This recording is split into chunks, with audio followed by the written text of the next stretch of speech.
दिल्ली देश की राजधानी है, लेकिन यहाँ का कानून व्यवस्था कुछ ऐसा जैसे बॉलीवुड की फिल्मों में मुंबई में होता था। गैंग वॉर लौट आए हो, ये मैं नहीं, दिल्ली के मंत्री सौरभ भारद्वाज कह रहे हैं। सौरभ जी, आपको क्यों लग रहा है कि दिल्ली के अंदर गैंग वॉर है या मुंबई में जैसे फिल्मों में दिखाया था वैसा दौर चला है? देखिए, दिल्ली के अंदर कभी भी इस तरीके का माहौल नहीं था। आज दिल्ली के अंदर बड़े बड़े गैंगस्टर एक्टिव हैं, उनके नाम पे रंगदारी मांगी जा रही है और दिल्ली के अंदर व्यापारी रंगदारी देने को मजबूर हैं। मुंबई में ऐसा सुनते थे कि प्रोटेक्शन मनी मांगा जाता था और लोग दिया करते थे और नहीं देते थे तो गोलियों से हमले होते थे।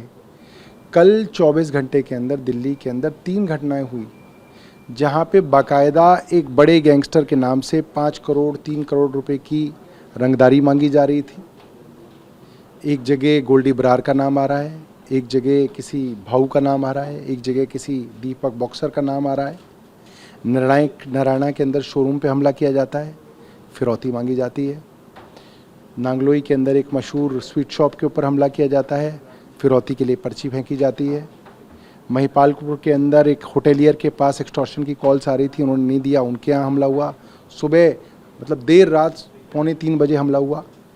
इस तरीके की कानून व्यवस्था और इस तरीके का दहशत दिल्ली में पहले कभी नहीं थी। आज दिल्ली के अंदर व्यापारी डरे हुए हैं और मुझे लगता है एक बड़ा तबका व्यापारियों का इन बड़े बड़े गैंगस्टर्स को फिरौती यानी कि रंगदारी दे रहा है। दिल्ली की जनता ये नहीं जानती कि पुलिस किसके अंडर है, वो जनप्रतिनिधि चुनती है, आपकी सरकार बनाई है।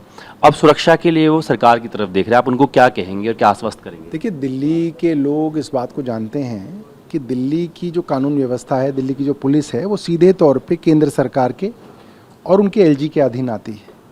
और हम एलजी साहब को भी कहना चाहते हैं कि जो काम उनके हैं वो करते नहीं हैं और जो काम चुनी हुई सरकार के हैं उसमें वो टांग अड़ाते हैं, उसमें वो इंस्पेक्शन करने पहुंच जाते हैं, उसमें वो चिट्ठियां लिखते हैं। अरे भाई, आप अपना काम भी तो करिए। 209 थाने हैं दिल्ली के अंदर, आप नालों की इंस्पेक्शन कर रहे हैं, आप सड़कों की इंस्पेक्शन कर रहे हैं और थाना आप जाते नहीं हैं। आप थाने भी तो जाइए।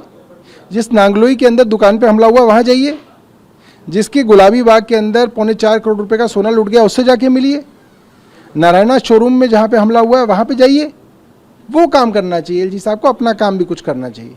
आम आदमी पार्टी के राष्ट्रीय संयोजक जो हैं वो सरकारी घर खाली करेंगे क्योंकि उन्होंने इस्तीफा दे दिया है। सुना है आपने भी घर ऑफर किया है, तो कुछ चयन हुआ है कहाँ पर जाएंगे और कब जाएंगे, कब शिफ्ट होंगे? देखिए, उन्होंने कई घर देखे हैं और कई सारी चीज़ें होती हैं कि एक तो घर जो है वहाँ पे उनसे बहुत सारे लोग मिलने आते हैं, पॉलिटिशियंस लोग आते हैं, दूसरे राज्यों के लोग भी आएंगे, तो उसका थोड़ा एक्सेस ठीक रहे।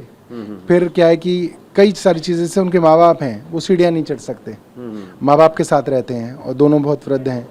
तो कोई ऐसा हो या तो ग्राउंड फ्लोर पे हो या फर्स्ट फ्लोर पे हो तो लिफ्ट हो। क्षेत्र कौन सा रहेगा? क्षेत्र मेरा मानना ये है कि नई दिल्ली के पास रहना चाहेंगे क्योंकि उनका अपना चुनावी क्षेत्र है नई दिल्ली, तो उसके आसपास रहना चाहेंगे, बहुत दूर रहना नहीं चाहेंगे। तो इस तरीके की कई प्राथमिकताएं हैं। फिर घर के अंदर बच्चे हैं आपके, वाइफ हैं, उनकी भी कुछ अपनी प्राथमिकताएं होती हैं। उसके हिसाब से खास तौर पे माँ बाप की सेहत और उनके चलने फिरने की जो बंदिश है वो एक बड़ी प्राथमिकता रहेगी। मेरा आखिरी सवाल कि भले ही उन्होंने मुख्यमंत्री पद छोड़ दिया हो, लेकिन जो सुविधाएं हैं या योजनाएं रुकी हुई हैं उनको लेकर के लगातार सड़कों पे उतरे। उन्होंने एक चिट्ठी भी लिखी मुख्यमंत्री आतिशी को, उसको लेकर आप लोगों ने बैठक भी बुलाई, उसमें क्या कुछ रहा? देखिए, उसकी बैठक आज है और आज ऑल मिनिस्टर्स मीटिंग के अंदर हम उसके ऊपर चर्चा करेंगे। बात करने शुक्रिया। तो सौरभ भारद्वाज कहना है कि दिल्ली की जो पुलिस है वो एलजी के हवाले है, लेकिन जो काम उनको करना चाहिए उसकी जगह वो दूसरे कामों में अड़ंगा डालते हैं। वीडियो की खुर्शीद के साथ जितिन भाटी, टीवी 9 भारतवर्ष, दिल्ली।